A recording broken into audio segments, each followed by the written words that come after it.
오늘은 이제 1차 평가, 지난 시간에 이제 우리가 현장 평가에 대해서 했고, 그 다음 단계인 이제 1차 평가에 대해서 이제 이번 시간에 할 건데, 1차 평가도 이제, 우리가 빠르게, 복습한다는 느낌으로, 다 같이, 책을, 보도록 할게. 그래서 책으로는 페이지, 27쪽부터 이제 같이 보도록 할게.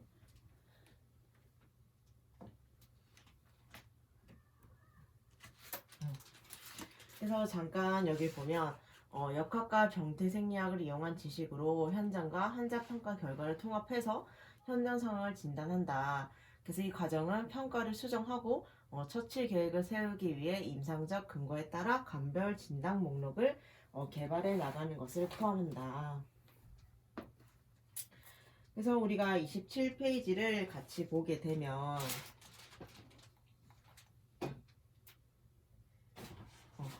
1차 평가에 대해서 이제 설명이 나와 있어. 그래서 같이 보게 되면 1차 평가는 병원 전 응급처치의 기본이 된다. 그래서 우리가 1차 평가의 목적은 무엇이냐 하면 기도, 호흡, 순환, 즉 ABC 등 이제 환자의 생명을 위협하는 상태를 빠르게 파악해서 바로 잡는 것이다. 그래서 환자를 평가하는 동안 이 ABC 중에 문제가 있다면 즉각적으로 이제 환자를 치료를 해야 한다. 그래서 예를 보면 폐쇄된 기도를 열어주고 환기를 시키고 이제 출혈을 조절하는 것이다. 그래서 우리가 1차 평가가 끝난 이후에는 즉각 이송을 할 것인지 좀 더 평가하고 치료할 것인지를 결정을 해야 한다. 그래서 우리가 옆 페이지 넘어가게 되면 현장 평가에서 1차 평가는 단계적 과정이 아니라 응급구조사가 발견한 것을 토대로 이루어진 일련의 중대한 결정으로 간주를 해야 한다. 그래서 우리 1차 평가 단계에는 무엇을 해야 하냐면 전반적인 인상을 파악해야 하고 필요시에는 목표 고정 그리고 이제 기본 의식 상태 평가, 그 다음에 이제 ABC, 기도, 호흡 순환을 평가하고, 그 다음에 우선순위를 결정을 해야 한다.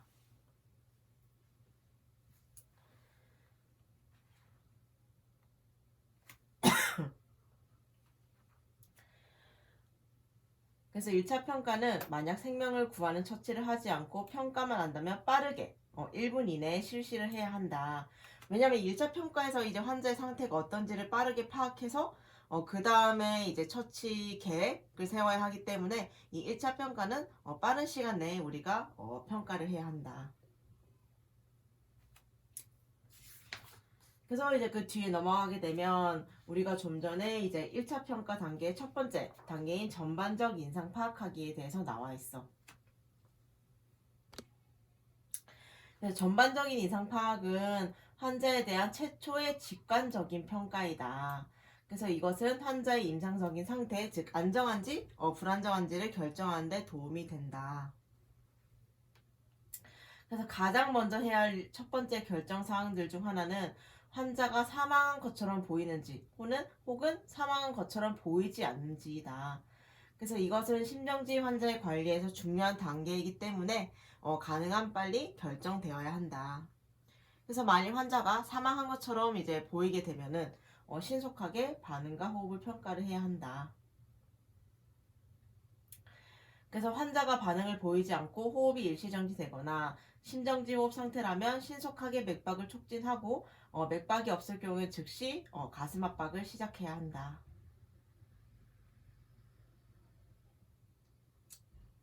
또한 이제 환자의 나이, 성별, 인종은 손상 예측 지표에 종종 영향을 미친다. 너무 나이가 많거나 나이가 어린 환자의 경우 외상이나 질병에 의해서 심한 합병증을 가질 가능성이 높다. 또한 이제 환자의 문제가 외상으로 인한 것인지 질병으로 인한 것인지도 우리가 파악을 해야 되는데 때때로 이것은 명확하지 않을 수가 있다. 그리고 이건 반드시 알고 있어야 되는 거지만 모든 환자들과 접촉할 때에는 표준주의 지침을 따라야 한다. 그리고 환자가 의식이 있다면 이제 내가 누군지 여기에 무엇을 하러 왔는지도 이제 환자에게 말하면서 이제 환자의 신뢰를 형성할 수 있도록 해야 한다.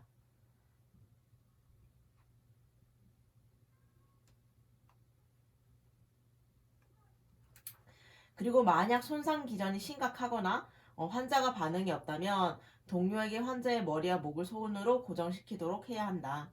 그래서 그 다음 페이지 그림 2-1을 보면 어떻게 목을 고정하는지에 대해서 나와 있어. 우리 기도 개방 방법에 대해서는 배웠잖아, 그치?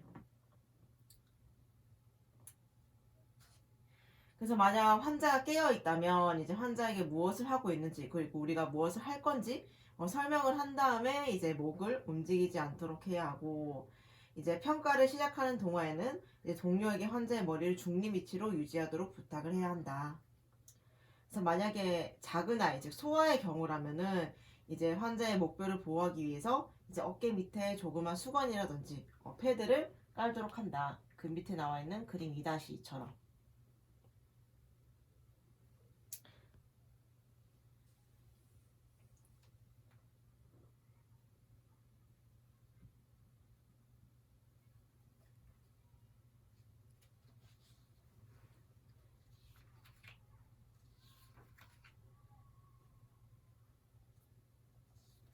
그리고 그 다음 단계 의식 상태 평가가 있어. 이 기본 의식 상태 평가는 모든 환자에게 매우 중요하다. 그래서 우리가 의식 상태 또한 되게 환자를 이송하고 환자를 인계할 때 되게 중요한 거야.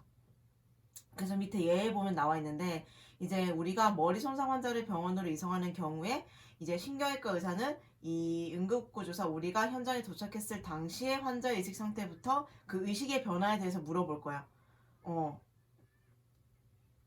그래서 이러한 활력 정보는 수술팀이 악화되는 뇌손상을 진단하도록 도와줄 것이다. 즉 처음에는 의식이 명료했는데 응급실에 도착하면은 의식이 되게 떨어진 경우가 의식이 떨어진 경우가 되게 많아. 그래서 그 신경학적으로는 되게 중요하기 때문에 우리가 환자의 의식 상태를 파악하고 있는 것은 이 환자를 치료함에 있어서도 중요하고 이 환자의 상태가 어떻게 변하는지 그리고 어떠한 상태인지를 알 수 있게 해주는 데도 되게 중요하기 때문에 우리가 환자 의식 상태 평가를 잘 하고 있어야 해.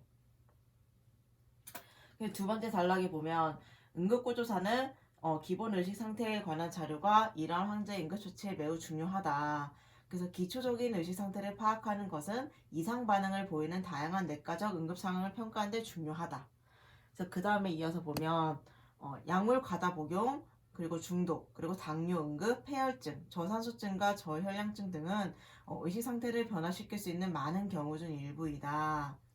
그래서 뇌졸중 환자의 경우 처음 증상이 나타난 시간은 응급실 담당 의사가 목표 달성 가능한 한정 시간대 내에 혈전용해제를 투여할 수 있는지를 결정하는 데 매우 중요하다. 그래서 뇌혈관이 막혔다고 해서 이제 무조건 혈전용해제를 투여할 수 있는 게 아니란 말이지. 뇌혈관이 막히고 3시간, 4시간 반 정도가 지난 후에는 이 혈전용해제를 투여를 할 수가 없어. 그렇기 때문에 이제 환자의 의식 상태가 어떻게 변했는지를 알려주는 게 그 환자를 치료함에 있어서 되게 중요하다. 그래서 그 다음에 보면 이제 의식 상태를 평가하는 방법에 대해서 나와 있어. 우리가 알고 있듯이 A, V, P, U. A가 의식 명료, V가 언어 자극의 반응, 그리고 P가 통증에 반응하는 거고, U는 무반응에 해당하게 되는 거지. 그래서 그 밑에 의식 명료를 먼저 보게 되면 의식이 명료한 환자는 깨어있는 환자를 말하는 거고 즉 눈을 뜨고 있는 환자를 말하는 거지. 그래서 환자가 이제 자신이 누구이며 자신이 어디에 있으며 그리고 시간 그리고 진압력을 가지고 있는 것을 이제 우리가 의식이 명료하다라고 할 수가 있는 거지. 그래서 응급구조사의 질문에 체계적이고 논리적인 대답을 할 수가 있다. 그 다음에 이제 언어 자극의 반응을 보게 되면 환자는 자고 있는 듯 하지만 말을 걸면 반응을 한다. 그래서 환자는 말을 하거나 눈을 뜨거나 쉬는 소리를 내거나 움직이는 것으로 반응을 보일 수 있다. 그래서 환자가 어느 정도로 말로 반응을 하는지도 이제 우리가 관찰을 해야 한다. 그리고 그 다음이 이제 통증 자극의 반응. 이제 소아라든지 성인이라든지 이제 환자가 우리가 언어 자극에 반응을 하지 않으면 이제 통증을 주어서 이제 자극을 하도록 해. 그래서 주로 환자의 손톱을 누르거나 팔 아래 옆구리 넙다리 한쪽 무릎 뒤를 살짝 꼬집어서 반응을 보는 거지.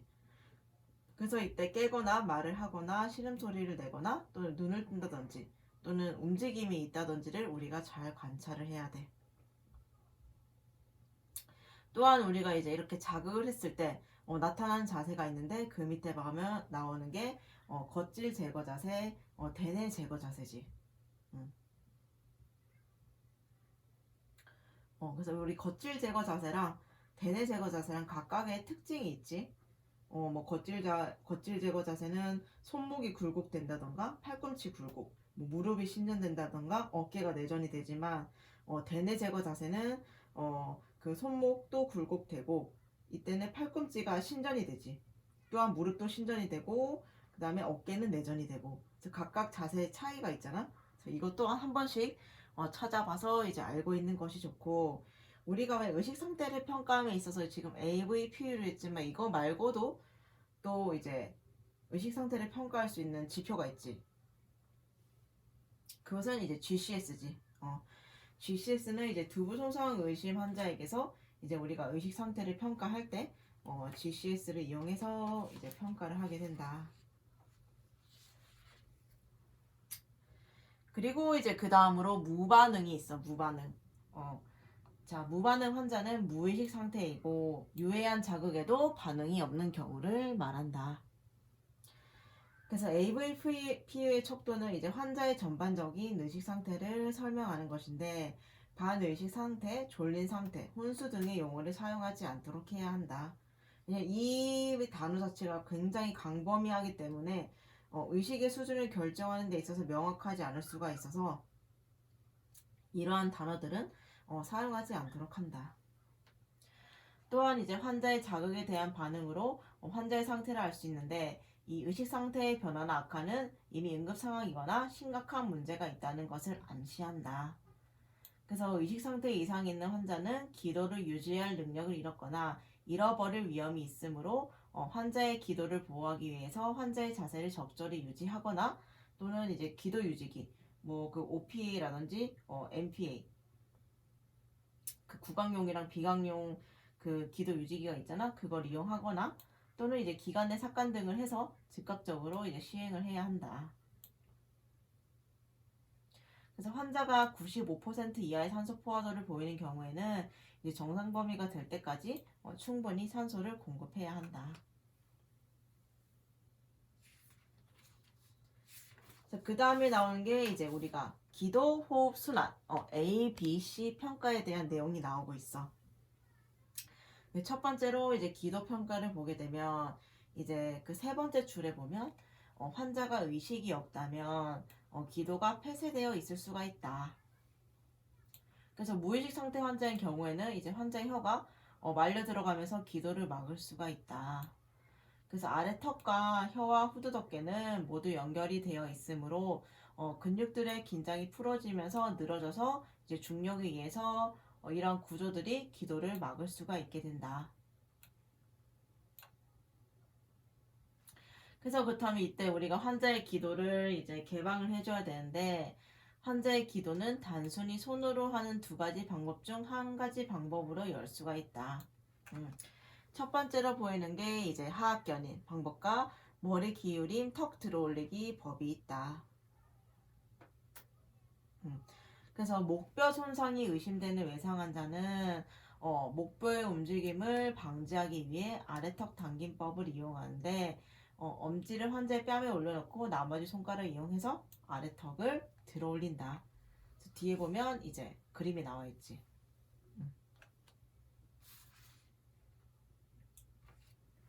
이제 이 외에는 이제 그 머리 기울임, 턱 들어 올리기 법을 해서 이용을 하고 그 환자의 기도 유지와 적절한 산소 및 환기 유지를 위해서 중환자의 턱관절로 인해 기도가 열리지 않는다면 이제 다시 머리 기울임, 턱 들어 올림법을 우선순위로 해야 한다. 그리고 이제 영아나 소화 같은 경우에는 이제 기도 개방을 위해서 머리랑 목을 부드럽고 조심스럽게 우리가 펴야 돼.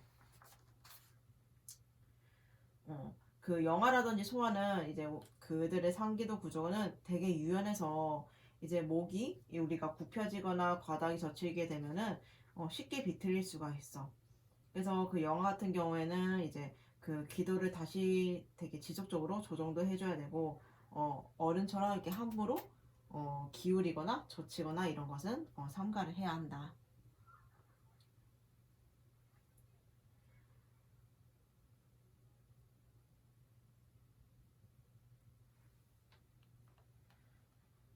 또한 이제 잡음이 있는 기도는 부분적 기도 폐쇄를 의미하는데 코를 고는 소리는 혀가 상기도를 부분적으로 막았을 때 나는 소리이므로 이 경우 기도를 위해 머리와 목을 재위치시킨 후 기도를 재평가해야 한다.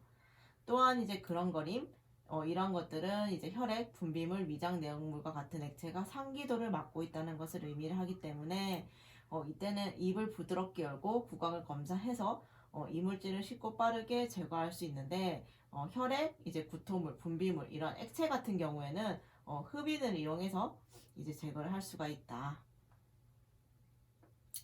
또한 들숨쉬 높고 날카로운 그런거림은 이것을 보통 협창음이라고 하지. 이것은 이물질 심한 부종, 알레르기 반응, 감염 때문에 생겨난 것으로 상기도를 폐쇄시켜서 생명을 위협할 수가 있다.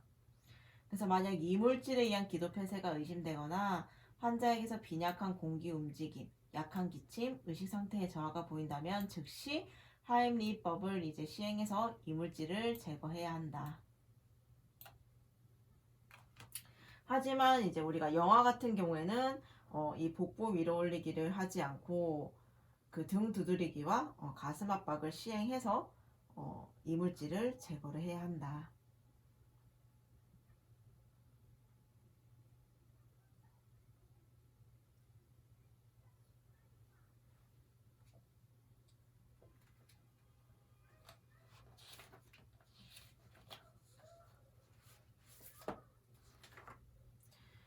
그래서 우리가 그 다음 장에는 이 소리에 대한 그 설명이 나와 있어. 여러 가지 비정상적인 소리음. 그래서 이것도 우리가 알고 있지만 같이 한번 읽어보면 첫 번째로 그런거림이 나와 있어. 그런거림은 이제 크룹이라든지 후두경과 같은 상부호흡기 감염은 즉시 병원으로 이송해서 불어주기 산소요법을 시행해야 한다. 그래서 보통 크룹 사례에서는 에피네프린 분무기가 도움이 되며 상부 기도가 개방되어 있을 경우에는 가장 피해가 적을 수가 있다. 그리고 기도가 완전히 폐쇄된 경우에는 양압 호흡, 지속적인 양압 환기, 그리고 기관 내 삽관, 윤상갑상막 절개술, 그리고 2단 상기도 양압 환기를 실시하게 된다. 그리고 이제 우리가 호흡기 화상을 입은 경우가 나와 있는데 호흡기 화상은 상기도의 심한 부종이 원인이 되므로 이때는 즉시 빠르게 기관 내 삽관을 실시를 해야 한다. 그리고 아나필라시스는 이제 혈관 수축제를 필요로 하는데 이처럼 매우 다양한 처치 방법들이 부적절하게 적용되었을 때 생명을 위협할 가능성이 있으므로 응급 현장에서의 정확한 진단은 어렵고도 중요하다. 그리고 이제 그 다음 단락을 보면 날숨 시 이제 부드럽게 휘파람 소리를 내는 쌕쌕거림은 세기간지, 즉 작은 하부 기도들이 협착되어서 나는 소리이다. 그래서 이제 천식이라든지 기관지염, 허파 공기증 또는 기관지 연축의 기타 원인들로 인해서 들을 수가 있다.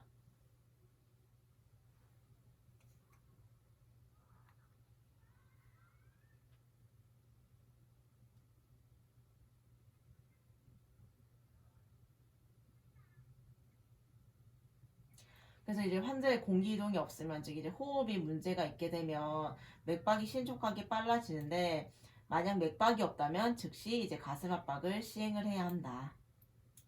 하지만 이제 맥박은 있으나 호흡이 정지되어 있다면 즉시 백밸브 마스크를 이용해서 고농도의 산소를 환기시켜줘야 한다. 그래서 우리가 구조호흡을 할 때 각 1초씩 가슴이 올라오도록 이제 충분한 양을 주어야 하는데 성인은 분당 최소 10에서 12회 그리고 모든 소아는 분당 최소 12에서 20회 정도로 환기를 시킨다. 그래서 환기가 제대로 되지 않은 경우에는 이제 머리와 목을 재위치시켜 기도를 재개방한 후에 환기를 시켜야 한다. 이렇게 했는데도 이제 공기 움직임이 없다면 이제 완전한 기도 폐쇄를 의미하므로 즉시 그 상태를 교정하는 방법을 시행을 해야 한다.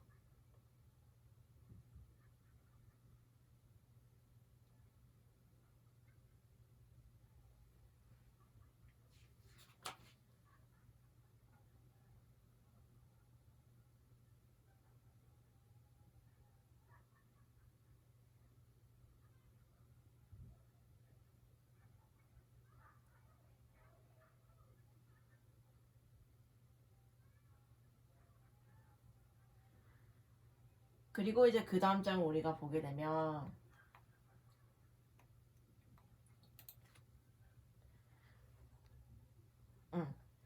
여기 중간에 보면 환자가 이제 무의식 상태이고 구역 반사가 결여되어 있다면 1인도 기도기를 삽입을 해야 한다. 그래서 환자가 구역 반사가 있거나 중대한 구강 안면 외상이 있다면 코인도 기도기를 삽입한다. 그래서 우리가 OPA, MPA 이런 것들이 있고 이제 뭐 MPA 금기증, 적응증 이런 것들이 있는데 여기 잠깐 나오듯이 환자가 구역 반사가 있고 중대한 구강 안면 외상이 있다면 코인도 기도기를 삽입을 해야 한다. 그리고 우리가 OPA라든지 MPA를 오랫동안 유지를 못하기 때문에 기도 개방을 유지하기 위해서는 보다 전문적인 기술들을 사용할 필요가 있어. 그래서 여기에 해당되는 게 기관 내 삭관, 인두기관 기도기, 식도기관 콤비튜브, 그리고 이러한 것들이 포함이 되고 이제 바늘 또는 이제 수술적 반지 방패 연골 절개술, 즉 윤상 갑상막 절개술과 같은 경기관 기술들을 포함을 한다.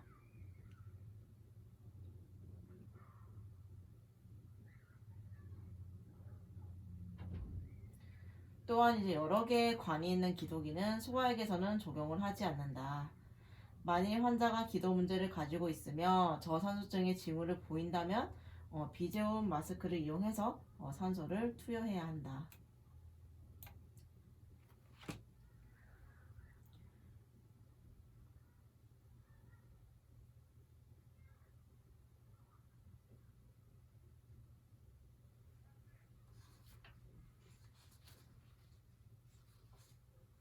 그래서 여기까지가 이제 기도 평가에 관한 얘기였고 그 다음이 이제 호흡 평가.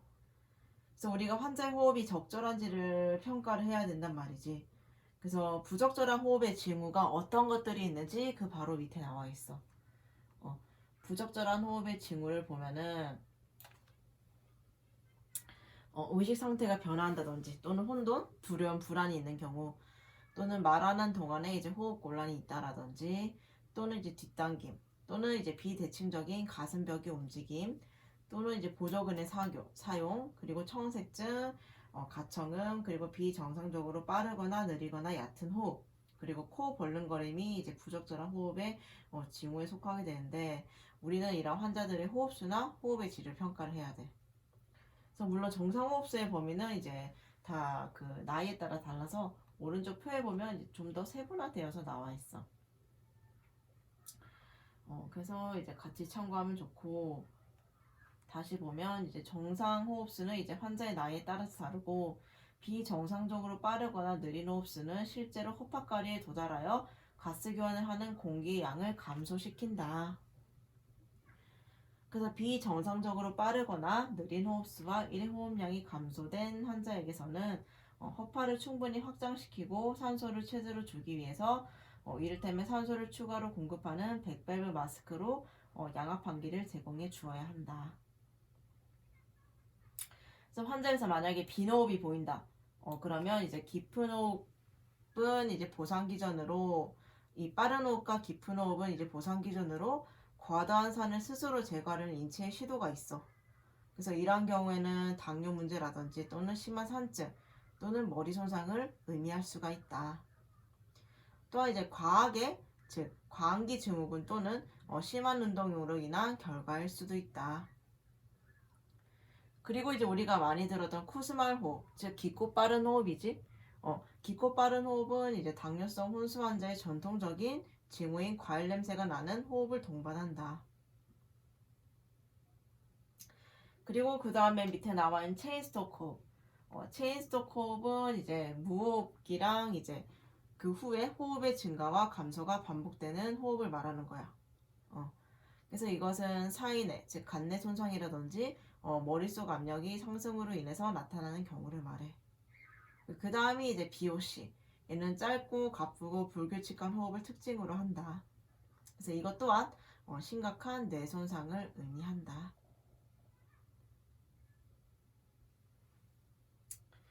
그래서 만약 외상 환자의 호흡이 부적절하다면 순환 평가를 하기 전에 즉시 빠른 외상 환자 평가로 목과 가슴을 이제 평가를 해야 돼. 보통은 이제 A 평가하고 B 평가하고 C를 평가하는데 B, 즉 호흡에 문제가 생겼다면 C를 가는 게 아니라 그 빠른 외상 환자 평가에 해당하는 그 목과 가슴 그 평가를 먼저 실시를 해야 한다.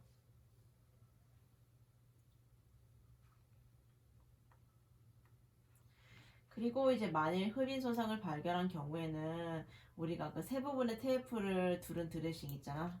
그것을 이용해서 날숨이 끝날 때 즉시 덮는다. 또한 이제 우리가 긴장성 기흉을 발견하게 되면 이제 즉시 두 번째 갈비 사이에 큰 우리가 그 IV 카테터를 이용해서 병소를 즉시 감압시킨다.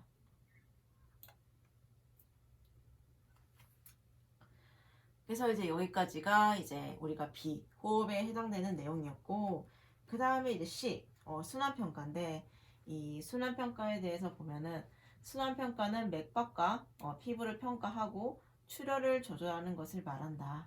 그래서 우리가 바로 맥박을 보통 기본적으로 할 때는 손목에서 이제 우리가 노맥박을 촉진을 하게 되는데, 만약에 이제 우리가 맥박이 있다면 우리 몸의 순환이 적절히 이루어지는 것을 의미를 하는데, 만약 노맥박이 없으면 우리가 목동맥을 확인할 수가 있다.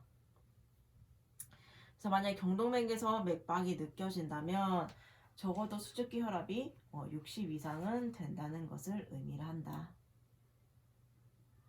그래서 영아 같은 경우는 우리가 어디를 촉진하니? 위팔동맥을 촉진을 하게 되는데 주변 맥박이 없고 우리가 목동맥만 촉진이 되면은 되게 낮은 관류 상태를 의미하게 된다. 그래서 필요에 따라서는 이제 심천맥박을 촉진을 해야 한다.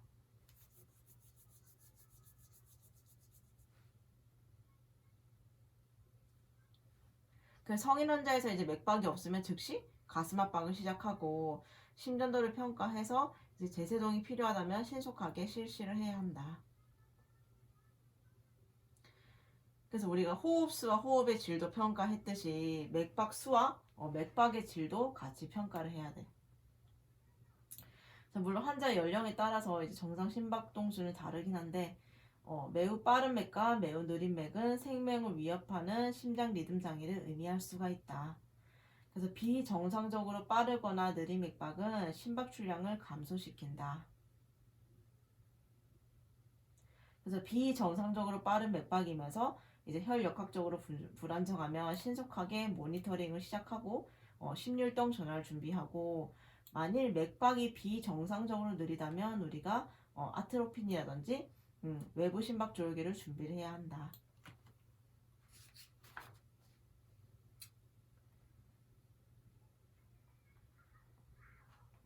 그 다음에 이제 맥박의 질에 대해서도 우리가 주목을 해야 되는데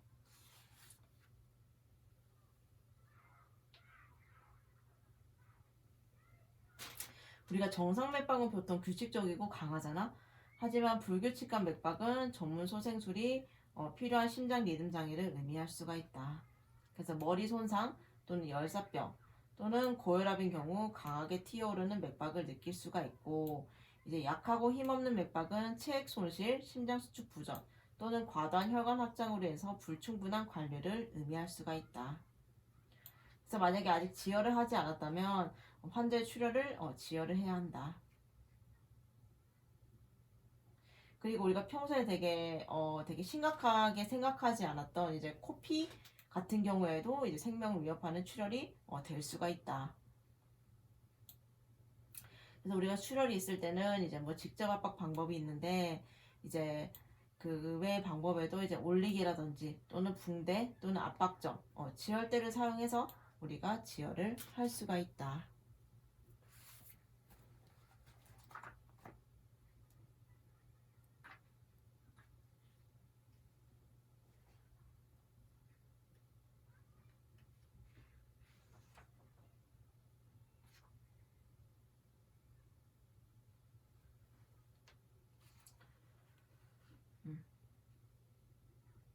그리고 그 다음에 우리가 또 피부의 체온이라든지 축축함, 색도 평가를 해야 돼. 그래서 초기 쇼크 상태에서는 우리가 혈관 수축으로 인해서 피부로 가는 말초혈관 관류가 감소돼서 피부의 얼룩이나 창백증 또는 청색증이 나타나기 때문에 우리 환자의 피부의 색 그리고 체온과 축축함을 반드시 평가를 해야 돼.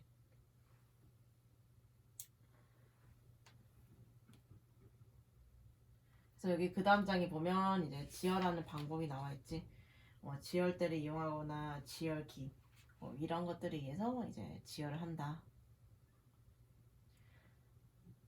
또한 이제 여기 보면 영아와 소아의 모세혈관 재충혈은 순환 기능에 대한 신뢰할 만한 지표이다. 성인의 경우에는 이제 흡연, 약물, 추운 날씨 또는 노인의 만성 질환들이 등이 이제 모세혈관 재충혈 시간에 영향을 미칠 수 있으므로 순환 기능의 다른 지표와 함께 고려를 해야 하지만 이제 그 영아나 소아는 이제 이 모세혈관 재충혈은 이 순환 기능에 대해서 충분히 신뢰할 만한 지표라고 할 수가 있다. 그래서 우리가 이 ABC 평가를 끝냈으면 이제 그 우선순위를 결정을 해야 돼. 그래서 1차 평가를 실시했다면 다음은 환자의 우선순위를 결정한다. 만일 1차 평가에서 심각한 질환이나 손상이 의심된다면 또 다른 생명을 위협하는 것이 있는지 머리에서 발끝까지 빠른 평가를 실시하고 즉시 적절한 처치가 가능한 가장 가까운 병원으로 이송을 해야 한다.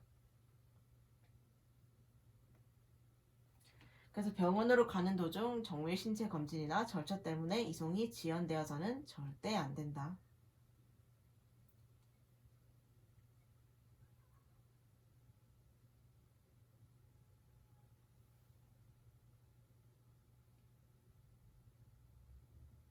그래서 밑에 보면 1, 2, 3, 4 단계가 있어. 우선순위에 대한 내용이 나와 있는데 이것도 같이 보면 1단계는 활력증과 의식수준 평가인데 GCS가 14 미만, 수축기 혈압이 90 이하 또는 분당호흡수가 10 이하 또는 그 분당호흡수가 29회 이상 그리고 1세 이하 영아는 20 이하일 때 최고 수준의 외상센터로 이송을 하게 되고 이 2단계는 이제 외상에 대한 해부학적 평가야. 그래서 머리, 몸통, 팔꿈치 또는 무릎근이 부의 관통상 그리고 가슴뼈 변형이나 불균형 그리고 긴 뼈에 두 군데 이상 골절, 뭉개진 팔다리 부상, 사지 말단에 맥박이 없거나 손목 또는 발목이 절단 또는 골반 골절, 개방 또는 함몰된 머리 부상, 마비성 외상이 있다면 이것은 지역사회에서 가장 높은 수준의 외상센터로 이송을 해야 한다.